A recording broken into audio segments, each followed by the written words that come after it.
ఈరోజు డిమార్ట్కి వెళ్ళినామండి. డిమార్ట్లో నేను కేజీ అటుకులు అనుకున్నాను, దొడ్డ అటుకులు, ఉప్మా అటుకులు, కానీ కేజీన్నర తూకం వేస్తే కేజీన్నర ఉన్నాయి, అలానే ఉంచాను. ఇది మైదా పిండి, ఇది కూడా కేజీన్నర ఉందండి. కేజీ తూకం వేస్తే కేజీన్నర వచ్చింది, అట్లే ఉంచాను. ఇది రవ్వ, ఉప్మా రవ్వ, ఇది కూడా కేజీన్నర ఉందండి. లాస్ట్ టైం బిస్కెట్స్ నేను గుడ్డే తీసుకోలేదు, అందుకే గుడ్డే తీసుకున్నానండి. ఇది కూడా తీసుకోలేదు లాస్ట్ టైం బిస్కెట్లు, ఎందుకంటే డిమార్ట్కి వెళ్ళాను. లాస్ట్ టైం డిమార్ట్ వీడియో చూస్తే తెలుస్తుందండి. ఇది 2 ప్యాకెట్స్ తీసుకున్నాను. టోస్ట్ ప్యాకెట్ తీసుకున్నానండి. ఇది కాంబోలో తీసుకున్నాను. ప్యాన్ పౌడర్, లాస్ట్ టైం ఏమో మ్యాంగో తీసుకున్నాను, ఈసారి ఏమో ఆరెంజ్ తీసుకున్నానండి. ఈ సాల్ట్, నేను కిరాణా సామాన్ తీసుకున్నాను, అందులో నాకు ఈ 3 వస్తువులు దొరకలేదండి నాకు షాప్లో, అందుకే నేను ఇక్కడ డిమార్ట్కి వెళ్ళడం జరిగింది.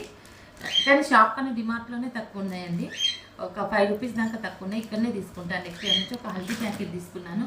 జ్యూస్ తీసుకున్నానండి, ఒక జ్యూస్ బాక్స్ తీసుకున్నాను.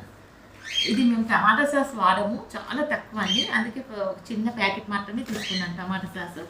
ఇది చిన్న కోకోనట్ ఆయిల్, ఎప్పుడైనా హెడేక్ వస్తాను, నేను వేరే ఆయిల్ వాడతాను, మామూలుగా ఉండని అన్నట్టు ఒక చిన్నది తీసుకున్నానండి.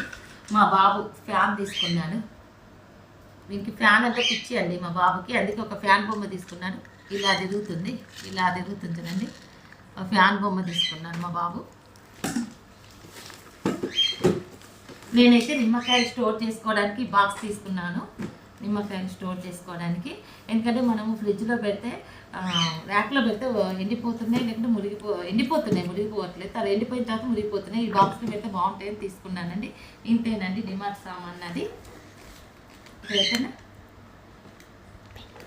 డిమార్ట్ సామాన్ ఇంతే అండి. బిల్ ఎంత అయింది చూపిస్తాను నేను. ఇదిగోండి 1264 రూపీస్ అయింది చూడండి.